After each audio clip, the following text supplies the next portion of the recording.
ఈ ఆత్మ ఆడదినే కాదు మగవాడు కాదు ఆడాలేలా తేడా లేకుండా ఉండదే నాయన. కావున నీకు ఇది అవిగాని పని. నా మాట విని ఇది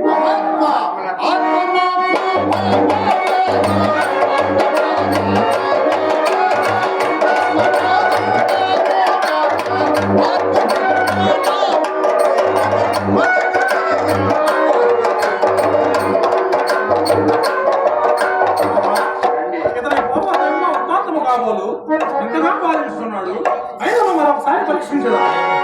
ఆగింది దండి